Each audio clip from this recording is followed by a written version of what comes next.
Business leaders know the future is already here. The economy is shifting. Non-humans are entering the workforce. Nothing feels certain. SHRM understands those evolving challenges, both in the workplace and the wider world. In this podcast, we'll bring together authors, researchers, executives, and non-traditional experts to help you take on the challenges others haven't yet considered. Because you don't need to be a futurist, you need actionable insights now. You need to be a Tomorrowist. I'm Jerry Wan. Welcome to Tomorrowist, where we explore the trends shaping the future of work. Today, we're seeing quite a crisis in leadership, one that's less about capability and more about conviction. Organizations are voicing bold intentions, like committing to skill-based hiring or promoting from within, but their actions rarely follow through. As a result, employees and stakeholders are noticing a gap between what the companies say they value and what they actually do. Leaders may believe in progress, but when legacy systems, cultural resistance, or discomfort get in the way, ambitions becomes little more than performance. And when a company's language doesn't match its actions around employee advancement, it can create a systemic productivity crisis for an organization. To help us understand why this happens and what organizations can do differently, we're joined by Dr. Alex Alonso, Chief Data and Analytics Officer at SHRM. Dr. Alonso, welcome to Tomorrowist. Thank you, Jerry. And please, by all means, call me Alex. Dr. Alonso was my grandfather. So that was just for the intro. So I'm more than happy to call you Alex for the rest of our time together. Awesome. Yeah. Talked about cognitive dissonance. It's a term that we hear often, and I think it's one of the, often misunderstood terms. And so, cognitive dissonance, or I guess it's often described as, the idea of saying one thing and doing another, to put it as simply as we can. Seems to show up everywhere in today's workplace. Walk us through this idea and how does it manifest collectively in organizations today? All right, I'm going to put on my history book hat for a minute here, right? And if you were to look at cognitive dissonance, it actually goes back to the 1950s, and it started with this well-known social psychologist by the name of Leon Festinger, right? And his basic principle was oftentimes we espouse one attitude, meaning we hold an attitude that is something deep, a belief that we have, but the behavior that we engage in actually doesn't match that attitude, right? Perfect example of this is I find it disgusting to eat French fries or something like that, right? And at the end of the day, you end up eating every kind of French fry imaginable. You end up finding ways to eat them, and you don't actually marry the two things on top of one another. Now, that's an outlandish example of what we hear, right? But part of the reason that this is so critical is it's really what defines human behavior, right? The unpredictability in human behavior. And over the course of time, this theory has actually led to the body of all kinds of research that is organizational behavior is one example, right? And if you think about organizations, we're collections of humans. And at the same time, most organizations act unpredictably because we are collections of humans. What ends up happening is today we have examples of this happening over and over again, where now we have collective dissonance, right? And it's a very different model. What ends up happening is you now have scenarios where we hear about, we've been fighting the talent shortages and the skills gaps and everything that was the war for talent and everything like that, right? And over again, we say we're going to invest in these things, but then our core behavior as organizations takes us away from that over and over again. So we say we care about skills first hiring. We say we care about actually doing bottoms up recruiting and thinking about different ways of finding talent and different ways of doing performance reviews. But at the end of the day, we always end up doing that same old performance review once a year. We always end up doing feedback sessions the way we've done them for hundreds of years. We always end up doing talent acquisition the way we find is most convenient, right? And there's always a mechanism for allowing us to share in that collective dissonance. What's worse about collective dissonance than cognitive dissonance, though, is its sharedness. Because there are so many of us that share in it, it actually almost feels like we're doing the right thing by putting aside the attitude or what we say we espouse, right?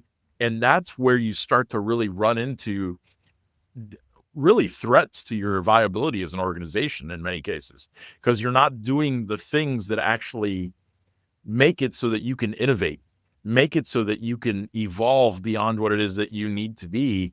And more importantly, you're not doing the things that will ever actually give you the opportunity to test and try new things. I think there's so many different things that we can talk about in this realm, right? I think one, Mhm. um, we were just talking about technology just before we hit record, and I think the availability of technology gets employees talking to each other. Everything that is shared lasts a little longer.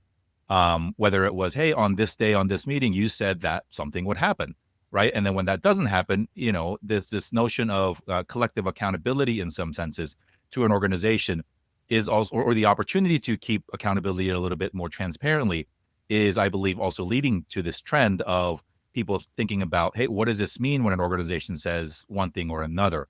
I also think, or have observed as well, there's cognitive and collective dissonance from not just a hiring perspective, but at our organization, we care about X and their Mhm. behaviors, whether it is through how they spend their resources or time or who they hire or what causes they support. It tends to shift a little bit, right? And I think there's a lot of things happening in our country and our world that's probably giving some of our audience members some, there's a company that said they used to care about this and now they don't. And what are we going to do about it? Right. And so, but let's focus our conversation on sort of this career advancement, right? Because that is the most Mhm. tactical and then sort of the most relatable topic here. What happens, Alex, when a worker experiences cognitive dissonance in their career? And then the simplest example is I tell you, or your manager tells you, hey, if you do A, B, and C, this will happen. And A, B, and C happens as instructed. And then the promotion or the raise or the action never happens. Granularly, what ends up happening is that you're eroding faith amongst your workforce, right? And what ends up happening is culture is a two-way street, right? There is this desire for us to believe, to have employees who believe in the culture, but for us to be able to believe that employees are part of that culture, right? And that they are going to be stewards of that culture. To do that, the organization has to be a steward of that culture itself, right? Not just defining it, but also carrying out the things that it says really matter, right? And what ends up happening is, as an example, more often than not, it's not that you can't deliver on the result that you've promised or that you can't deliver on what it is that somebody was expecting, right? It's more that the way it's communicated, the way it's handled is actually the violation of the expectation, right? Mm. It's that you didn't do enough to explain whether it was that there were certain mitigating factors, whether there were alternate circumstances. There were a variety of different things that weren't explained up front so that you created an expectation that was faulty, right? And it makes you look like you're not living up to Right. the values, the culture of your organization and what you promised, when in reality, you just didn't do a good enough job of explaining it up front, right? And I think about I get the good fortune of working with Johnny C. Taylor Jr., who's my both friend but also my boss. And one of the things that stands out in particular is he's always driving home this notion of if you are honest with people, meaning you're transparent, you indicate all the possibilities, the permutations of what is the nature of working in a particular place, they can't feel like you've violated some sort Right. of expectation, right? They won't walk around with unmet expectations. They may walk around with disappointment, but they're not going to walk around with unmet expectations. And that's where you end up creating this cognitive dissonance even further, right? That's where you create this consequence of dissonance that creates sort of one of two things. Either you create counterproductive behavior in the workplace, meaning people get to the point where they're frustrated and they actually start doing things that are counter Right. to what is productivity in your own workplace, or they end up salting the workplace, meaning that they end Right. up building this kind of negative energy that sort of spills over onto others, right? Right. And that's where you start to see that. Now that's at the granular level. At the organizational level, what ends up happening is you now start to invite scenarios whereby you are keeping a ratio. Every organization has a ratio of scenarios whereby we've actually lived up to what we said and we didn't live up to what we said, right? Most people don't realize it, but employees are actually keeping a running tally of that right now. And they were doing that even before Glassdoor, right? There's so much that existed in terms of technological mechanisms to track it now. But believe it or not, people were doing that over and over again, right? And what's interesting is your sentiment analyses that happen today, all your various organizational network analyses, all these tools What they're really tracking is the ratio of how often you live up to what you promise employees and how well you meet up to their expectations, right? At the end of the day, that's really what it's tracking. Right. And a good organization sets up the expectations in a way that that ratio is never going to get out of whack. Never going to get out of whack. Right. And because it's communication, right? Because often we say like, "Hey, it's not that we're mad at the thing; we're just mad at how you handled it," right? And so if it Yeah. was explained, prior, we're right in the thick of summer, so the kids are home. I have a couple kids, and one of them is a 6-year-old daughter, and as of late, she's been keeping up I hate to say this on the air, but a lie counter for dad, right? This is Yeah. the fifth time you've, didn't keep a promise, right? And these are silly promises, right? Like, oh, we're going to go stop by frozen yogurt on the way home. But that's an example of, from her perspective, you said we were going to, but then you didn't. And whether I explained it meaningfully, saying, hey, something came up, or, this is why, they don't care, right? And so from her perspective, and again, this is not a boss employee relationship, but it's also how I have to reflect on how I communicated it. And as a joke, she's counting it, and as of this morning, we're at 9 for me. But from their perspective, it was just it's one of the analogy to share that, hey, people do remember, and even though the reasons might be legitimate, that may not necessarily absolve how they feel completely, but at least you get them to a point of understanding of, hey, we didn't intend harm. Because as you mentioned, what happens when this behavior is repeated and almost systemic, then it builds resentment. Then it becomes the anonymous reviews on places like Glassdoor.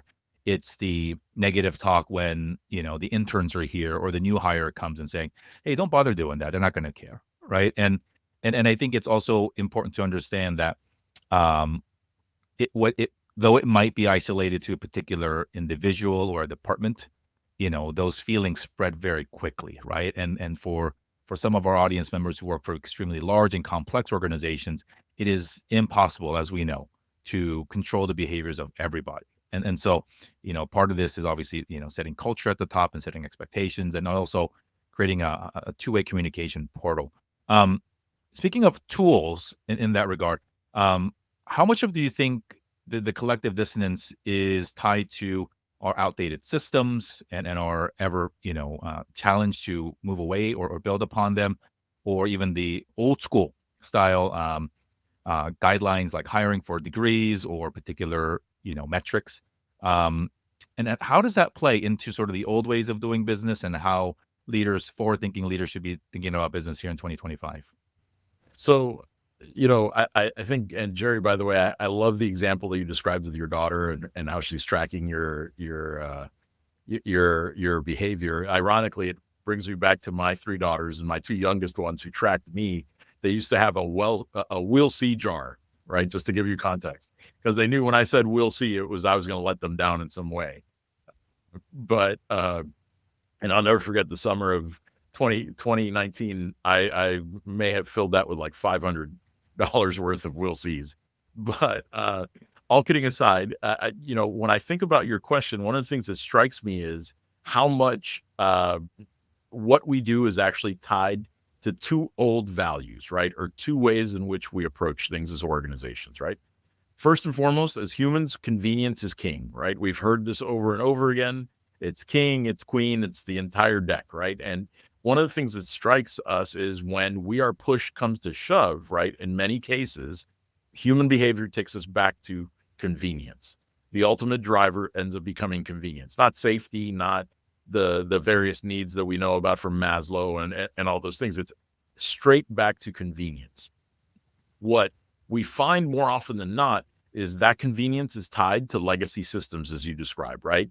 Whether we like it or not, the 2 biggest legacy systems that exist in an organization are the way that we hire and the way that we reward performance, right? Let's just break it down to the nuts and bolts, right? The way we hire is very much designed to do exactly what we want it to do from a convenience perspective. What people get measured for is what matters, right? So how quickly can you fill jobs? How many qualified candidates can you bring in? How quickly can you turn around a particular opening? Those kinds of things, right? Cost per hire, everything that you might think of. What ends up happening is not only is it so tied to antiquated thinking, so much so that when somebody leaves, what do we call it? A backfill, right? Meaning we're going to be convenient and we're going to go ahead and fill it back with ideally somebody who either had the same skill or was able to do the same work, right? Never once stopping and saying, okay, let's think about what more we could get out of this work. Let's think more about what we could do with this role, those kinds of things, right? And in big organizations, you do that. But believe it or not, sometimes volume causes you to go back to that convenience model, right? The other thing that sort of stands out though is when it comes to performance and the way we reward performance, we fall back into a compliance frame of mind. It just ends up happening, right? Whether we like it or not, most organizations end up going back to what is it that I'm required to do? What is it that I will make sure that I'm actually providing someone with reasonable information, but not going to put me at risk, right?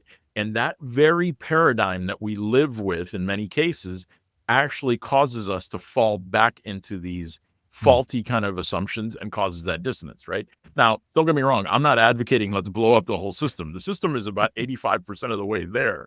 What I'm saying is let's build in that creativity so that you kind of overcome that dissonance in many cases, right? And there's easy ways to do that. Pointers that I give a variety of my friends in HR. I remember when I was back in HR for airlines, that was something that I Mm. always thought about, right? Was do we have to do this job the same way, right? Does this job have to exist the same way?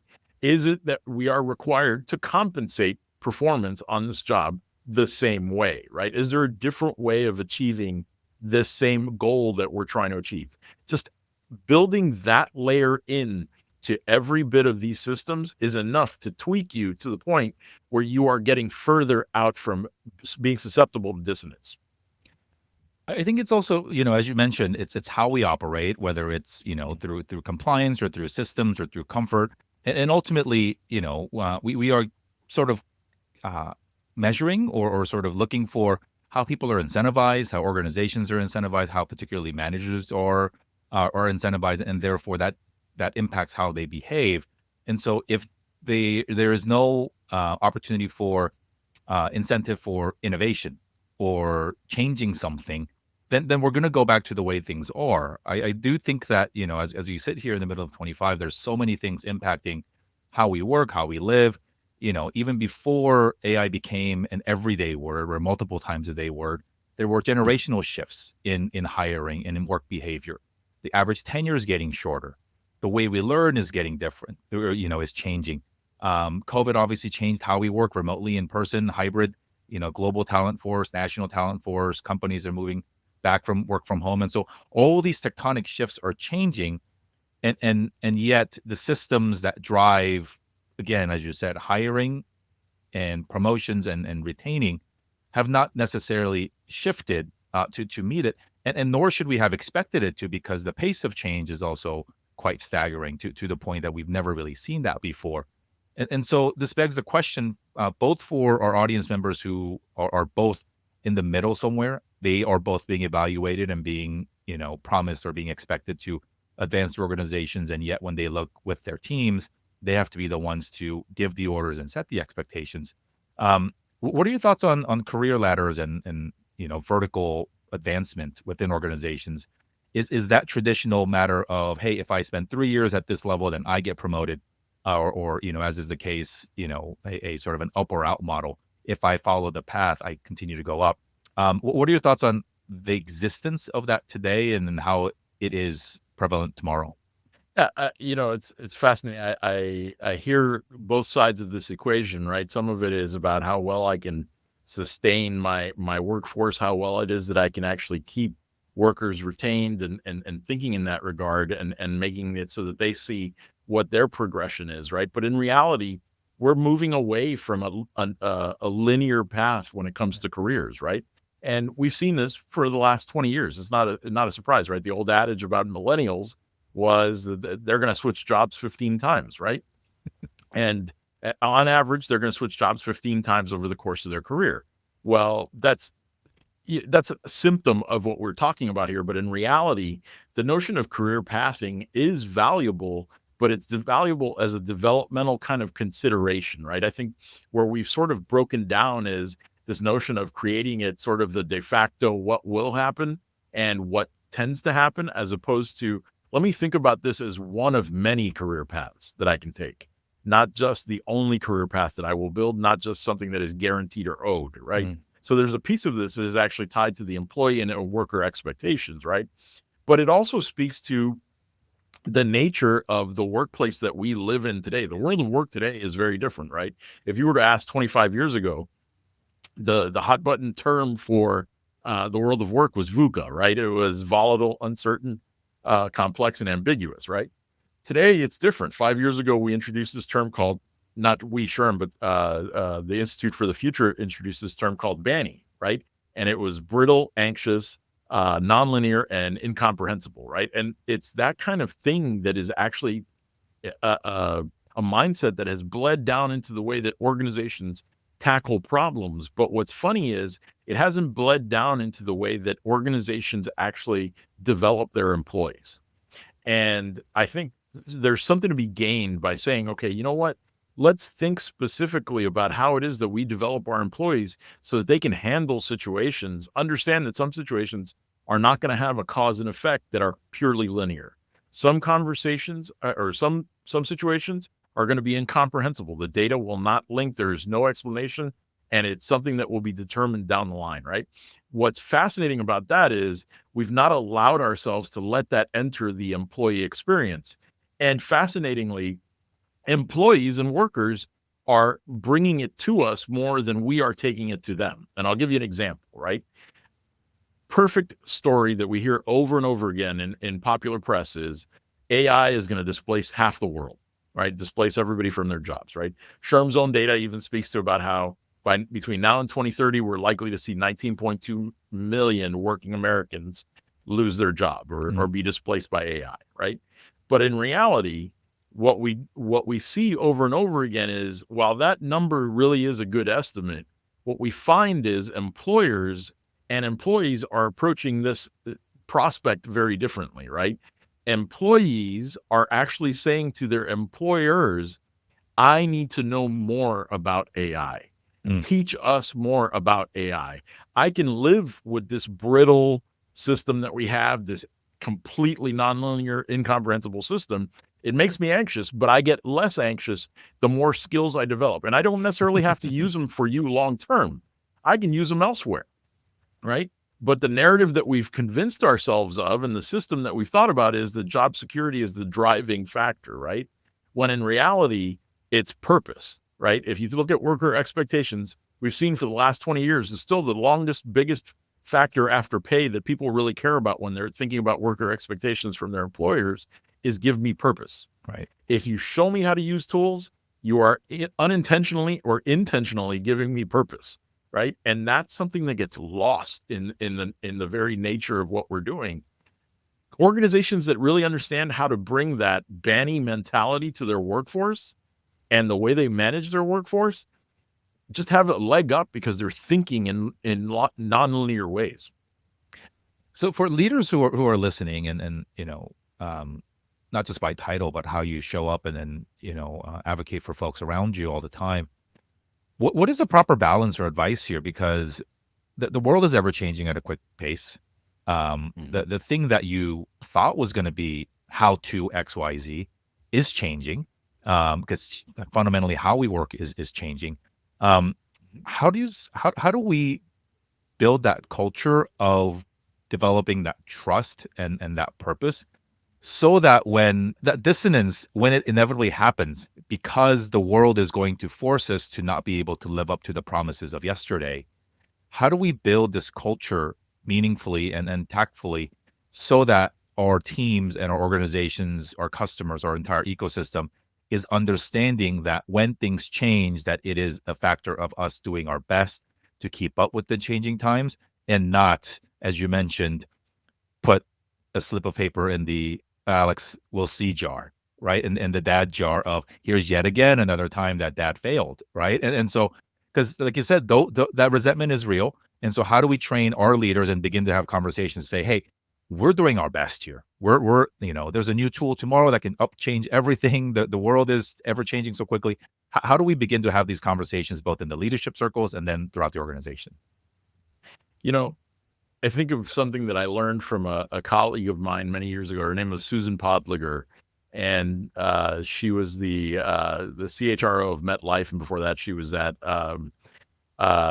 for years she was at Johnson and Johnson as one of the top HR leaders, and she was always very quick to say employees don't need to understand that you are doing something for them. They need to understand that you are investing in some way, right?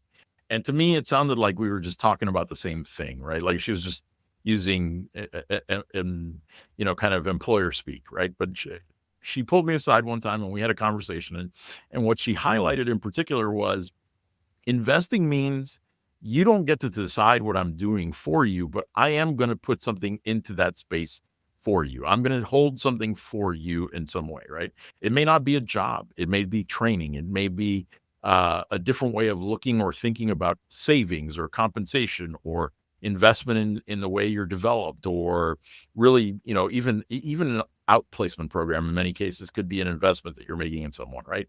But what we find over and over again is it's that distinction that gets lost in many employers, right? That conversation, the way that you model this for your workforces is to say, we are investing in you. We're investing in what we do for this workforce, but we're going to partner with you in how that investment comes to life.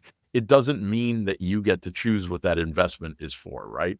And oftentimes that's that subtle communication that we're talking about here to help us prevent that dissonance, right? The other thing that I kind of highlight is, to some degree, dissonance and building up dissonance as a behavior or as a muscle is the easiest way to guarantee your failure, right? Or your extinction.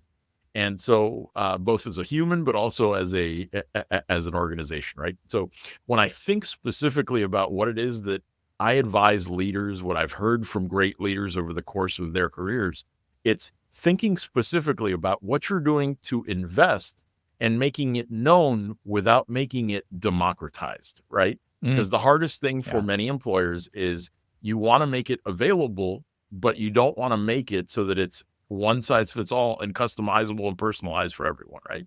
And that is a tricky thing, even in this era of huge personalization that we live in, right? And so how do you do that in a way that allows you to maintain that flexibility, but also reap the rewards of demonstrating that you are actually doing something, right? That's the subtle art of being a great people leader, right? Is Right. making sure that you're threading that needle. I think when you mentioned the term democratization, there's another angle to it as well, is that these are not things that we're going to vote on, right? These are things that we're not sharing with you so that, and again, this is not a sort of a tops down only approach, but there's got to be enough trust and faith in your leadership to do what's right by you.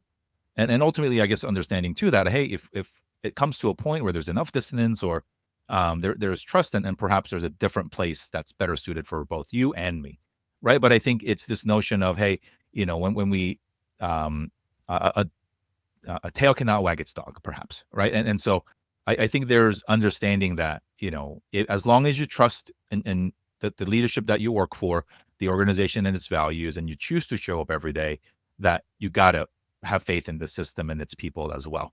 Because it's not easy. It is not easy navigating these, big ships that are hard to move and hard to stop.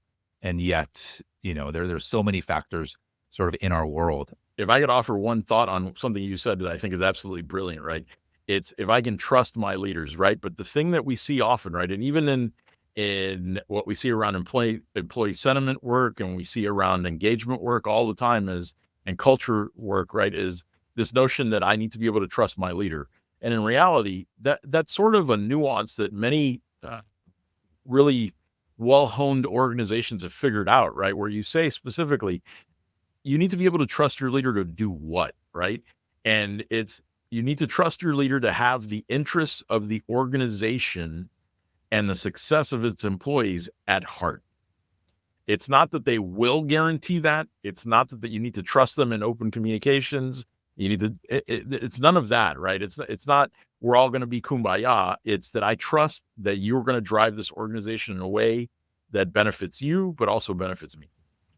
Yeah, and I think there's, again, it's not about expecting full transparency, but as we talked about earlier, just Mhm. sort of the communication is important, and also for both sides, understanding that an employment relationship isn't ironclad, and that both sides have an opportunity to pivot. There are even executives who navigate through different organizations, because I do think that technology aside, there's been many examples of companies um, celebrating one thing one day and then sharing tough news with employees in that same week. And that creates dissonance, right? Saying, how can you say that we had record profits and yet we're being let go because of cost, Mhm. right? And that's a common example as we see. And again, we have to trust that the leaders are um, making the decisions that they believe is best for the organization of today and tomorrow. Um, how can leaders stay, building their muscles in this? This is a constant, never ending, where even the rules of this game are, constantly changing, evolving. By the time an audience member listens to this or watches this months from now, you might be thinking that we're talking about something else, just because the topic of dissonance and how leaders have to stay nimble will be Mhm. forever, but how or why is going to change. And so, are there things that leaders can do today to stay ahead of the topics, to have conversations with their peers or with experts, to make sure that they are best prepared for, again, what's today, but what's also tomorrow as well? Yeah, there's a couple of things that I always advise and espouse to a variety of leaders, right? One is I always encourage leaders to join a forum as an example of other leaders, preferably multidisciplinary in nature, so that you're capturing different perspectives of how individuals are experiencing something, right? A perfect example of this is you can join the SHRM executive network, right? And that's a prime example where you get benefit of being with industry leaders from over 18 different major industries and see how they're tackling problems, right? There's a lot of collective wisdom in hearing everybody's kind of shared issues, what they run into, those kinds of things. The other thing I kind of share is I'm a big believer in pilot something, right? Mm. It's sort of a very clear kind of uh, requirement of any great leader is try something right off the bat, right? And in many cases with this type of issue, what I recommend is trying to separate the signal from the noise in terms of what you're hearing from your workforce, hearing from the market in terms of in relation to your own organization, but then also hearing from just the general viability of your industry, right? And I'll give you an example of one of the things that I've seen. Today, we live in a world, a banny world, where we know AI is definitely adoption is coming, right? There's no question about that. We know that the demographics of the population are changing. In other words, the only group by age within the US population that is growing for workforce eligibility is people above the age of 60. Think about that. That's the only one that's growing. In addition, we're also seeing that there is a variety of different shifts in worker expectations. While pay is number one, purpose is number two, we know that flexibility, belonging, any number of different other values are shifting consistently over time, right? All that to say, we have these different forces that are existing out in the workplace. As a leader, you need to think about, and what I always recommend is think about what you can test and try in relation to each of these things, right? If you know that the demography of your workplace is changing, the demography of your workforce is changing, maybe consider building a multi-generational recruitment strategy, right? Find a way to bring in people who are from older generations or generations that are more seasoned.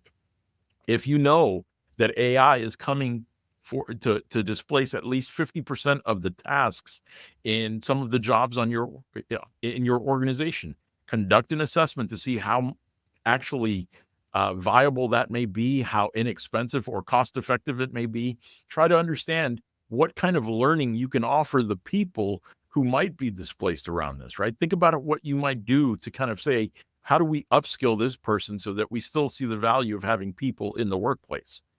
Now, the other thing I'd always recommend is think about skills. What are you doing in terms of skills, right?